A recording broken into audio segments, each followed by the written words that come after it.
Hello everyone, welcome to Infinite Learning. तो आज हम स्टार्ट कर रहे हैं जो हमारी मैथ की सीरीज चल रही है ना, ये उसका सेकंड पार्ट है।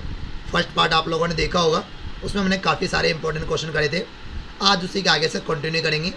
जो भी प्रीवियस ईयर क्वेश्चन आ चुके हैं या उस टाइप के जो क्वेश्चन आने वाले हैं हम उन्हीं की प्रैक्टिस करेंगे, ठीक है ना, क्योंकि आप लोगों को भी मैथ थोड़ी बहुत तो आती होगी। तो जो क्वेश्चन आने वाले हैं उस टाइप उसी क्वेश्चन प्रैक्टिस करें ताकि हमारी प्रैक्टिस और अच्छे से हो जाए, ठीक है। तो देखो, पहला जो क्वेश्चन होगा यही हमारा एक इंपॉर्टेंट क्वेश्चन है। इस क्वेश्चन में आपको पैटर्न पकड़ना है। देखो पैटर्न है क्या, 2 का स्क्वायर माइनस 1 का स्क्वायर, 2 के बाद क्या है 4 का स्क्वायर माइनस 1 का स्क्वायर, उसके बाद क्या है 6 का स्क्वायर, ऐसे 8 होगा, 10 होगा, लास्ट में 20 होगा। ये सारे इवन नंबर है, ठीक है। तो अगर आप इसमें फॉर्मूला लगाना चाहते हो a plus b a minus b, और उसके बाद आप उसको पार्शियल फ्रैक्शन से अलग कर सकते हो, ठीक है। पहले फॉर्मूला लगा लेना, पार्शियल फ्रैक्शन से अलग कर लेना, तो उस तरीके से काफ़ी टाइम लग जाएगा कि नंबर कटते हैं।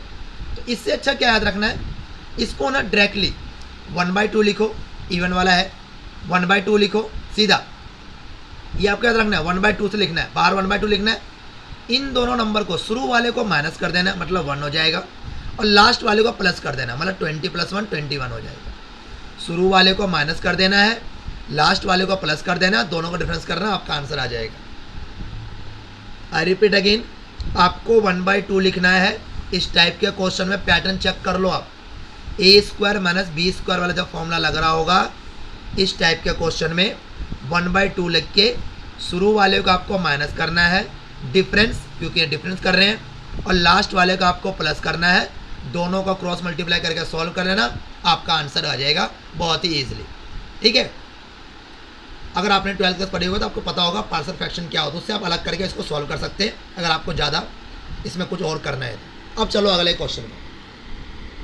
देखो इस टाइप के क्वेश्चन मैंने लास्ट क्लास में इसके बहुत सारे आपको फॉर्मूले याद करवाए थे।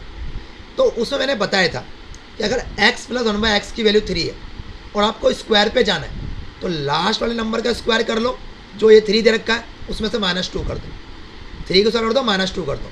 अगर आपको 2 से 4 देना, 2 से 4 पे आना है, मतलब स्क्वायर हो रहा है, तो जो नंबर आया है उसका स्क्वायर करके -2 कर दो।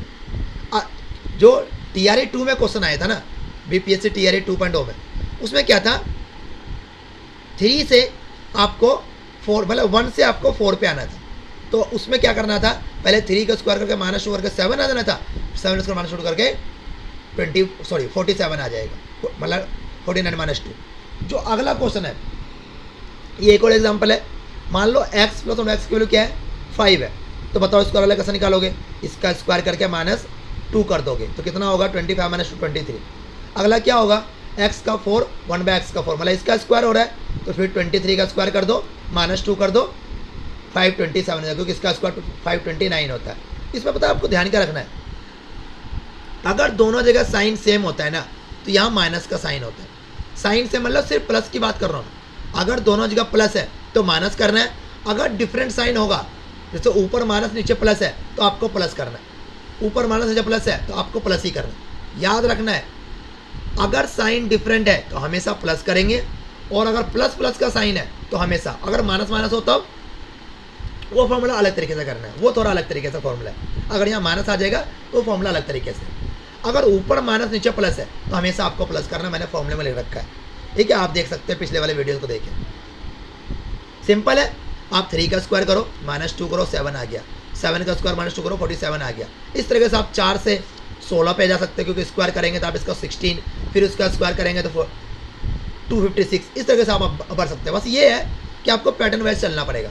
पहले को स्क्वायर करा -2 स्क्वायर निकल गया, अगले को स्क्वायर -2 4 निकल गया, फिर ऐसे उसका 16 का भी निकाल सकते हैं आप लोग, ठीक है। चलो आगे बढ़ते हैं। ये जो अगला क्वेश्चन है हमारा, ये काफ़ी इंपॉर्टेंट है, क्योंकि इस टाइप का क्वेश्चन आपको पैटर्न नहीं होगा जब तक आपको ये नहीं पता होगा इसको करना कैसे।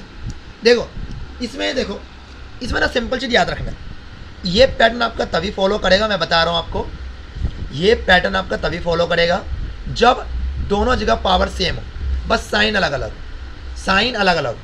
सिंपल सी चीज़ है, चाहे यहाँ प्लस हो यहाँ माइनस, तो लेना नहीं है। यहाँ माइनस है तो यहाँ आपको -4 करना है हमेशा, अगर यहाँ प्लस है तो यहाँ आपको +4 करना है। करना क्या है, जो भी निकालना हो अंडर रूट लगाइए, जो नंबर गिवन है उसका स्क्वायर करके -4 कर दो। अगर यहाँ माइनस है, अगर यहाँ प्लस है तो आप +4 कर दो, अगर यहाँ माइनस है तो -4 कर दो, अगर यहाँ प्लस है तो +4 कर दो, अगर यहाँ -4 है तो -4 कर दो, अगर यहाँ प्लस है तो +4 कर दो। इस तरीके से आपको करना है इस वाले क्वेश्चन। जैसे एक क्वेश्चन और देखो, ये वाला है, ठीक है, इसमें देखो, ये इस वाले में देखो, यहाँ माइनस है यहाँ प्लस है, तो मैंने क्या करा, इसका स्क्वायर करा, अब यहाँ प्लस था तो प्लस कर दिया, अब यहाँ प्लस था तो प्लस कर दिया। इस टाइप के क्वेश्चन में जो आपको पावर सेम होना चाहिए, इस टाइप के क्वेश्चन में बस पावर सेम होना चाहिए। फिर बोल रहा हूँ मैं, पावर सेम होना चाहिए। अगर पावर सेम है, अगर पावर सेम है, जो साइन यहाँ पे है वही साइन यहाँ लिख के हर बार +4 या -4, अगर प्लस है तो +4, माइनस है तो -4, यही फॉर्मूला लगाना है हर बार आपको, ठीक है। चलो, एक ये वाला क्वेश्चन है, इसमें आपको थोड़ा अलग ही पैटर्न, ये थोड़ा अलग ही पैटर्न। अब है क्या इसमें, ये हमें गिवन था और हमें ये निकालना था। क्वेश्चन बहुत ही डिफिकल्ट लग रहा होगा, ये तो कुछ अलग ही बन रहा है। तो देखो, अगर आप इसमें ढंग से देखोगे ना, सबसे पहले अगर आपको ऐसे वाले क्वेश्चन दिखे ना, तो आप पहले वैल्यू पुट करो, ऐसी वैल्यू पुट करो जिसको पुट करने पे 11 आ जाए। तो आपको पता, अगर मैं यहाँ पे 10 पुट कर दूँ तो 10 - 9 1 होता है, 1/1 1 हो जाएगा और ये 11 हो जाएगा। यहाँ 10 पुट करो, आपको अपने आप ही -2 आंसर मिल जाएगा। इससे मैंने कर रखा है नीचे, मैंने क्या करा, x की वैल्यू 10 पुट करा, x की वैल्यू 10 पुट कर दिया यहाँ पे, तो 10 का 10 आ जाएगा, है ना। अगर आप यहाँ 10 पुट करोगे तो 10 और 1 - 10 कितना, 10 - 9 कितना हो जाएगा, 1 हो जाएगा। 10 मतलब यहाँ पे आपको 10 पुट करना है, ठीक है, और यहाँ 10 - 9 कितना हो जाएगा, 1 हो जाएगा। तो 1/1 1 हो गया, और 10 + 1 करोगे कितना आ जाएगा, 11 आ जाएगा। 11 आया, आप यहाँ भी 10 पुट कर दो, 10 - 11 -1 का और 17 हो जाएगा, और 10 - 21 -1/21 हो जाएगा। सॉल्व करेंगे आप, -1 -2 आंसर आ जाएगा। तो इस टाइप के क्वेश्चन जब आपको मिले ना, तो आपको वैल्यू पुट करके ही करना पड़ेगा, तभी आप इसको सॉल्व कर पाएंगे, ठीक है। ये याद रखना है आपको, अगर आपको इस टाइप का क्वेश्चन मिलता है तो वैल्यू पुट करके ही आपको आगे बढ़ना है। इस टाइप के क्वेश्चन में ऐसी वैल्यू पुट करो जिससे कि ये इधर वाला आंसर आ जाए, और वही वैल्यू फिर नीचे वाले में पुट कर दो, आपको अपने आप ही आंसर मिल जाएगा बड़ी ईजिली, बहुत आसानी से आप इसे कर पाएंगे, ठीक है। चलो आगे बढ़ते हैं। जैसे ये देखो, इसमें देखो पावर तो सेम है ना, तो वाला फॉर्मूला लगाने 4 वाला। अब इसमें थोड़ा अलग होगा, कैसे अलग होगा, x + 1/x की वैल्यू कितनी है, 2 है ना। अब मान लो x की वैल्यू क्या पुट करोगे, 2 आ जाए, तो 1 पुट करो ना, 1 पुट करो। यहाँ भी क्या हो जाएगा, 1/1 1 हो जाएगा, 1 + 1 कितना हो गया, 2। नीचे वाले 1 पुट कर दो, 1 की पावर कुछ भी है 1 ही होता है, 1 पर कुछ हुआ तो 1 + 1, इसका आंसर कितना आ गया, 2 आ गया, ठीक है। उम्मीद करता हूँ आपको समझ आ गया होगा, ठीक है। ये तो हमने अभी भी करा है कि अगर यहाँ माइनस है यहाँ प्लस है और पावर सेम है, तो आपको +4 -4 किसके अकॉर्डिंग करना है, यहाँ पे। यहाँ अगर प्लस है तो +4, यहाँ माइनस है तो -4, आप इसको सॉल्व कर सकते हैं। स्क्वायर से रूट कट जाएगा, 10 और 4 14 हो जाएगा इस तरीके। ये क्वेश्चन एक ऐसा क्वेश्चन है, अगर ये आया तो आपसे सॉल्व तो नहीं होगा, इसको आप सॉल्व नहीं कर सकते, ठीक है। इस टाइप के क्वेश्चन में आपको याद ही रखना पड़ेगा, और आपसे याद रख लो, अगर यहाँ 4 नंबर है और 4 नंबर रेसिप्रोकल में, तो इसका आंसर >4 या = 16 होगा, मतलब 4 का स्क्वायर, >4 या = 16। ऑप्शन में देखिए, लगा मारो। जैसे यहाँ देखो, यहाँ पे 100 है, तो इसका आंसर >100 या 100 का स्क्वायर होगा। अगर यहाँ 5 हो तो 5 का स्क्वायर = 25। यहाँ अगर 6 हो, लेकिन याद रखना रेसिप्रोकल में हो। अब यहाँ तो ABCD में, यहाँ तो ABCD में, नंबर में भी आ सकते हैं, करके आप देख लेना, एग्जाम्पल लेके ऐसे ही कुछ आंसर आ रहा होगा, ठीक है। अगर आपको डाउट लगे तो आप एग्जाम्पल लेके 1 2 3 4 कर लो, उसका अपॉन में भी लिख के चेक करो उसका आंसर कितना आ रहा होगा। वो आंसर >4 या = 16 के बराबर आ रहा होगा, ठीक है। इस तरीके से आपको ये दोनों पैटर्न याद रखना है। काफ़ी सारे गवर्नमेंट एग्जाम में इसको देखा गया है, ठीक है, क्योंकि इसको सॉल्व करने का कोई मेथड ही नहीं है, उसमें आपको बहुत टाइम लग जाएगा। करेंगे तो आपको उसको याद ही रखना है, ठीक है, ये आप याद रख लो, ठीक है। चलो आगे बढ़ते हैं। जैसे अगला फिर से हमारा वैसे टाइप का क्वेश्चन आ गया, दोनों जगह पावर सेम है। करना क्या है, इस नंबर का स्क्वायर करो, +4 करो, तो यहाँ प्लस है। हर बार ये +4 वाला क्वेश्चन आपको याद रखना है, ये याद रखना है आपको, +4 वाला क्वेश्चन बहुत ही इंपॉर्टेंट क्वेश्चन बता रहा हूँ मैं आपको, ठीक है। चलो आगे बढ़ते हैं। ये एक आइडेंटिटी मैंने एक एग्जाम में देखा था, और ये क्वेश्चन काफ़ी डिफिकल्ट था, क्योंकि इसमें 196 का स्क्वायर, 198 ABC की वैल्यू दे दी, और इसका आंसर पूछ लिया। इसका बोला इसका आंसर क्या है, तो अगर आपको आइडेंटिटी आता तो बहुत आसान है, क्योंकि देखो तुम ही सोचो ना, 196 का स्क्वायर करोगे, 198 का स्क्वायर करोगे, 200 का स्क्वायर करोगे, मल्टीप्लाई करोगे, सॉल्व करो तो तुम्हारा पेपर खत्म हो चुका होगा। है ना, ठीक है, गवर्नमेंट जॉब में मिलने वाले को छोड़ मिल जाएगा। तो इससे अच्छा आपको ये फॉर्मूला याद रखना, आपको ये फॉर्मूला याद रखना है। देखो बहुत ही आसान फॉर्मूला है, 1/2 a माइनस बी का whole square, b minus c का whole square, c minus a का होल स्क्वायर। जैसे आप इसको फॉर्मूले में पुट करोगे ना, चुटकियों में हो जाएगा। क्यों? क्योंकि इन दोनों डिफरेंस कितना होता है 2। सारे नंबर देखो यहाँ पे जितने नंबर है सबका डिफरेंस कितना है 2 का है ना, 2 का स्क्वायर, और लास्ट का डिफरेंस कितना है a और c का, 4 का स्क्वायर करा, सॉल्व करा और आंसर तुम्हारे सामने। ठीक है, तो ये आपको अगर आइडेंटिटी याद है तभी आप ये कर पाएंगे, अदरवाइज ये क्वेश्चन आपसे नहीं होगा। चाहे कितना सॉल्व कर लो, आपको आधा घंटा तो लेके जाएगा ये। ठीक है ना, तो आपको आइडेंटिटी याद होना चाहिए, इसका याद कर लो, a square b square c square minus a b minus b c minus a c 1/2 a minus b का whole square, b minus c का whole square, c minus a का होल स्क्वायर। दोनों का डिफरेंस चेक करना, तीनों का square करके solve कर लेना। माइनस प्लस मत देखना, क्योंकि माइनस का स्क्वायर भी प्लस में आता है, इसलिए मैंने लिखा हुआ है ऐसा। ठीक है, चलो आगे बढ़ते हैं। अब ये कि आपको फॉर्मूला याद रखना है, HC जो LCM होता है ना, ये एक चीज़ याद रखना, LCM हमेशा HCF से डिविजिबल होता है और अदर नंबर से भी डिविजिबल होता है। ये अदर फैक्टर लिखा हुआ है, तो ये आपको याद रखना है। इस टाइप का एक क्वेश्चन ना देखने को आपको देखना जरूर मिलेगा, जिसमें LCM और HCF में रिलेशन है। तो आपको पता क्या करना होता है, जब भी आपको HCF LCM वाला क्वेश्चन है, HCF दे रखा है, LCM निकालना, आप सीधा HCF से डिवाइड करो नंबर को, जो भी नंबर डिविजिबल हो उसमें लीस्ट वाला आपका आंसर होगा, लीस्ट कॉमन फैक्टर होता है। ठीक है, अदर नंबर से भी डिवाइड करके देख सकते हो आप, जो डिवाइड हो उसमें भी लीस्ट वाला आपका होगा। तो अगर आप HCF LCM में रिलेशन आपको याद रखना है ना, तो याद रखना दोनों एक दूसरे के डिविजिबल होते हैं। ये इसको डिवाइड करेगा, ये इसको डिवाइड करेगा, ठीक है, ये इसको डिवाइड करेगा। अगर ये इसको डिवाइड करेगा मतलब इसका फैक्टर होगा, इसका मतलब कि बड़ी आसानी से आप क्वेश्चन में आंसर लगा सकते हो बिना सॉल्व करें। ठीक है, चलो आगे बढ़ते हैं। एक हमारा ये जो इस टाइप का एक क्वेश्चन है, ये आपको 11th क्लास में आपने देखी होगी, x cos 10 cos 20 cos 40 cos 60। हमें इसमें सिर्फ cos 60 की वैल्यू पता है। ठीक है, तो आपको याद रखना, देखो इसका आंसर कैसे याद रखना है। देखो cos 60 की वैल्यू पुट कर देना 1/2, बाकी सबके लिए 2 ले लेना है, 2 2 दूनी 4 2 दूनी 8 2 दूनी 4 4 दूनी 8, इस 2 से मतलब 1/60 लिख देना है। कोस है तो कोट बनेगा, साइन है तो टेन बनेगा, कोस है तो कोट बनेगा, साइन है तो टेन बनेगा, और इस टाइप क्वेश्चन आपका आंसर निकल जाएगा 1/16। हर क्वेश्चन में इस टाइप क्वेश्चन 1/16, कोस है तो कोट और साइन है तो टेन। शुरू वाला थीटा पकड़ना है आपको, ये वाला थीटा पकड़ना है। ठीक है, शुरू वाला थीटा पकड़ना है। ठीक है, अब एक इस टाइप का क्वेश्चन, इस टाइप का जब आपको क्वेश्चन मिल, जैसे मान लो ऐसा दे दिया 4 √4 √4 √4 डॉट इन्फिनिटी, इसका आंसर 4 ही होता है, इसका आंसर 4 ही होता है। ठीक है ना, तो आप देख रहे होंगे कि आप जिस टाइप के इस क्वेश्चन कर रहे हैं, ये सारे आपके गवर्नमेंट एग्जाम से कितना रिलेटेड क्वेश्चन है। ठीक है, तो आपको इसके लिए सब्सक्राइब जरूर करना चाहिए इस चैनल को। ठीक है, दोस्तों के साथ शेयर भी करो, सब्सक्राइब करो, ज़्यादा से आप लोग सब्सक्राइब करोगे तो मैं उतना अच्छा और आपके लिए क्वेश्चन लेके आऊँगा। ठीक है, और आप तक पहुँचेगा जल्दी जल्दी अगर आपने सब्सक्राइब करके रख रखा होगा इस चैनल को। ठीक है, मेरे चैनल का नाम इन्फिनिट लर्निंग। चलो आगे बढ़ते हैं। ये क्वेश्चन TRE 3 में आया हुआ है, इसका ना रिलेशन अगर आपको याद है तब तो ये क्वेश्चन आपसे सॉल्व होगा, नहीं तो आप tan थीटा लगाते रहना, सॉल्व करके बताना कितना टाइम में सॉल्व हुआ। देखो इसमें होता क्या है, ये वाटर इमेज है, नीचे वाला ना वाटर इमेज है, इसी का वाटर इमेज नीचे बना है। तो ये आपको डायग्राम गिवन आता है पेपर में, सेम डायग्राम। ये अल्फा बीटा मैंने लेट रखा है, आपको अल्फा बीटा के अलावा कुछ और भी लेट कर सकते हैं।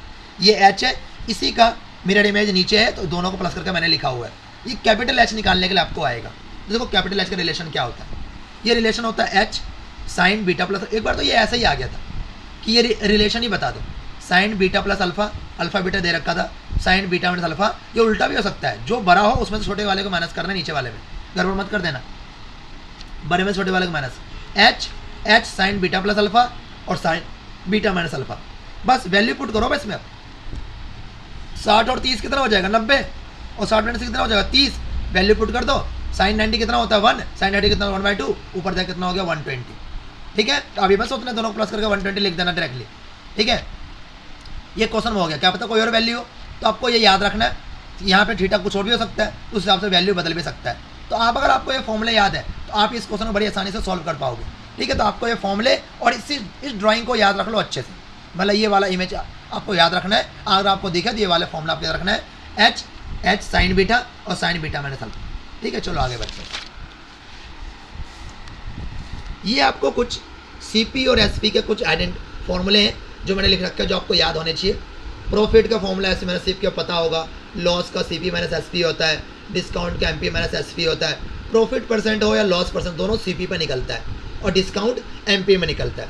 ये कुछ रिलेशन है SP और MP का जो आपको पता होना चाहिए। SP MP में, SP CP में, SP CP का प्रॉफिट हो तो क्या रिलेशन है, लॉस हो तो डायरेक्टली वैल्यू पुट करो और आंसर 2 सेकंड में आपको मिल जाएगा बहुत ही आसानी से। कैसे कभी कोई बोल देता है ना कि एक सामान को हमने 100 रुपये पे बेचा और उसकी प्रॉफिट 10% हुआ, तो बताओ CP क्या होगा। तो कहाँ तुम उसको 10% निकालने जाओगे और माइनस करने जाओगे। इससे अच्छा क्या करो, सीधा ही फॉर्मूला लगाओ और सॉल्व कर लो 2 मिनट में। SP की वैल्यू यहाँ पुट करी, प्रॉफिट परसेंट लिखा, CP का वैल्यू आराम से अपने आप निकल जाएगा, यहाँ जाकर डिवाइड हो जाएगा। प्रॉफिट है तो ये वाला फॉर्मूला, लॉस है तो ये वाला फॉर्मूला CP SP में, और डिस्काउंट का ये वाला फॉर्मूला। ठीक है, चलो आगे बढ़ते हैं। अब ये हमारा फोर्थ प्रोपोर्शन निकालने का फॉर्मूला होता है। पता क्या बोलते हैं, कभी कभी 3 दे दिया, 8 दे दिया, 7 दे दिया, बोला फोर्थ प्रोपोर्शन निकालो, x की वैल्यू निकालो। बहुत ही आसान है, 8 7 को मल्टीप्लाई करो, 3 से डिवाइड कर दो, 56/3 आपका आंसर आ गया। ठीक है, या तो आप ये फॉर्मूला याद रख सकते हैं। इसमें होता क्या है, प्रोपोर्शनल भी ऐसे चेक करते हैं, पास वाले को पास वाले से मल्टीप्लाई और दूर वाले को दूर वाले से मल्टीप्लाई। BC इंटू AD, इसी को मैंने अपॉन में लिख रखा है। फोर्थ प्रोपोर्शन भी बोलते हैं, और प्रोपोर्शनल चेक करना हो तो भी ऐसे चेक करते हैं। फोर्थ प्रोपोर्शन करना हो या ऐसे, आखिरी 2 को मल्टीप्लाई, पहले वाले से डिवाइड, फोर्थ प्रोपोर्शन निकल जाएगा आपको बहुत ही ईजी से। ठीक है, ये हमारा मीन प्रोपोर्शन का फॉर्मूला है कि बोलेगा आपको A और B का मीन प्रोपोर्शन निकालो, A और B का मीन प्रोपोर्शन निकालो। तो मैं आपको बोल दिया 4 और 16 का मीन प्रोपोर्शन निकालो, सीधा आप दोनों को मल्टीप्लाई करो, अंडर रूट लगाओ, 64 हो गया, आंसर कितना आ गया, 8 आ गया 64 का। ठीक है, ये मीन प्रोपोर्शन का फॉर्मूला है। अगला है थर्ड प्रोपोर्शन का फॉर्मूला। थर्ड प्रोपोर्शन में सिंपल होता है, जैसे मान लो मैंने बोला 2 और 4 का थर्ड प्रोपोर्शन निकालो, लास्ट वाले का स्क्वायर 2 से डिवाइड, मतलब 16/2 मतलब कितना आ गया, 8 आ गया। ठीक है, B का स्क्वायर, अगर AB का निकालना थर्ड प्रोपोर्शन तो B का स्क्वायर अपॉन A, B का स्क्वायर अपॉन A, ये है थर्ड प्रोपोर्शन का फॉर्मूला हमारा। बाकी मैंने फॉर्मूला बना रखे, आप भी इससे फॉर्मूला बना के लिख सकते हो। ठीक है, चलो आगे बढ़ते हैं। ये हमारा देखो, आपने LCM SCF निकाला होगा, लेकिन आपने कभी LCM SCF फ्रैक्शन वाले क्वेश्चंस के नहीं निकाले होंगे, बहुत कम लोगों ने निकाले होंगे। तो LCM SCF अगर आपको फ्रैक्शन नंबर का निकालना हो तो देखो कितना आसान फॉर्मूला है।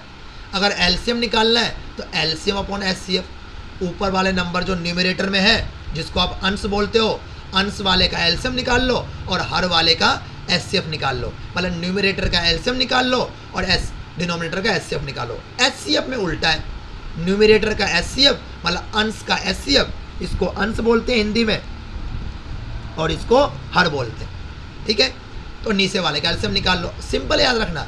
LCM बोला तो LCM अपॉन SCF और SCF बोला तो SCF अपॉन LCM।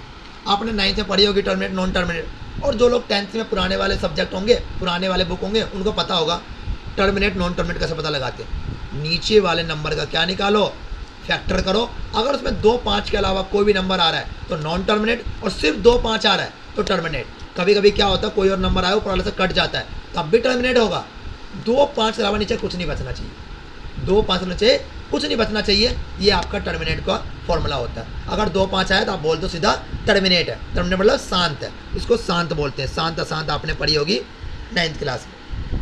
ठीक है, ये हमारा एक CI SI से रिलेटेड एक क्वेश्चन है जो आपको बताना चाहता था मैं, बहुत ही इंपॉर्टेंट फॉर्मूला है।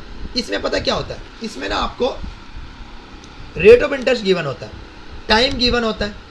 आपको पता क्या पूछ लेगा, बोलेगा CI SI का डिफरेंस बताओ, ये प्रिंसिपल पूछेगा बताओ कितना होगा। जैसे मान लो आपको रेट ऑफ इंटरेस्ट 10% है और टाइम आपको 3 ईयर, आपको पूछा CI और SI का डिफरेंस। अब बोलोगे प्रिंसिपल तो है ही नहीं, ये कैसे निकालेगा। सिंपल है भाई, सिंपल है, 3 × 10 + 1 कर दो 31 आएगा। अगर आपको बोलते हैं इसका प्रिंसिपल बता दो, सीधा सीधा 10% कितना होगा 1/10, 10 का क्यूब करो 1000 आ गया। अब 1000 का CI डिफरेंस निकालना 31 ही आएगा, 31 ही आएगा इसका आंसर। ठीक है, ये बहुत इंपॉर्टेंट फॉर्मूला बता रहा हूँ मैं आपको। ये 2 चीज़ गिवन होगी और ये निकालने पड़ेंगे। ये तो बहुत इंपॉर्टेंट फॉर्मूला है, CI SI डिफरेंस बहुत बार बोला जाता है। रेट ऑफ इंटरेस्ट से काम हो जाता है आपका, रेट ऑफ इंटरेस्ट से 3A + 1 क्योंकि 3 ईयर का 3A + 1, और आपको प्रिंसिपल बोले ये तभी लगाना है जब 1 ये बने, 1 की बात कर रहा हूँ, ठीक है। या आपको 1 में चेंज कर लेना, 1 में चेंज कर लेना, तभी आपको ये क्वेश्चन करना है, ठीक है। चलो आगे बढ़ते हैं। हमारा एक ये आप इस टाइप के क्वेश्चन जो लीनियर पेयर से रिलेटेड होता है, या आपने देखी होगी पैरेलल लाइन से, तो इस टाइप के क्वेश्चन आप लाइन ड्रॉ करोगे बीच में से, फिर सॉल्व करोगे। इससे अच्छा अल्फा बीटा थीटा की वैल्यू का रिलेशन याद रख लो। इस टाइप का डायग्राम दिखे, कभी कभी तो ये भी पूछ लेता है, तो आपको अगर ये पता होगी तो वर्टिकली अपोजिट से ये आ जाएगा बीटा, पता लगे आपको इन दोनों को दे रखा है, ये निकालना है, तो आप यहाँ पुट करो, आंसर निकाल लो बड़ी आसानी से। ये वर्टिकली अपोजिट एंगल होता है, यहाँ पे लाइन ड्रॉ करोगे ना तो को इंटीरियर का सम 180 होता है, तो कौन आप को इंटीरियर में फंसोगे। इससे अच्छा आप सीधा ही फॉर्मूला याद रख लो, अल्फा बीटा थीटा की वैल्यू, है ना। ये पैरेलल लाइन है, समांतर रेखाएं हैं, समांतर रेखाएं, ठीक है ना। समांतर रेखाएं में को इंटीरियर एंगल का सम 180 होता है, तो उस तरीके से याद नहीं रखना, आपको सीधा रिलेशन याद रखना, रिलेशन से आपको जल्दी ये क्वेश्चन हो पाएगा, ठीक है। तो अगर आपको आज का वीडियो पसंद है तो लाइक सब्सक्राइब और शेयर भी करो, और भाई जल्दी से जल्दी 500 सब्सक्राइबर पूरा करो मेरा, ठीक है। तो मैं और अच्छे क्वेश्चंस कराऊंगा, ठीक है ना, आपका एग्जाम बहुत अच्छा जाएगा, ठीक है। Thank you.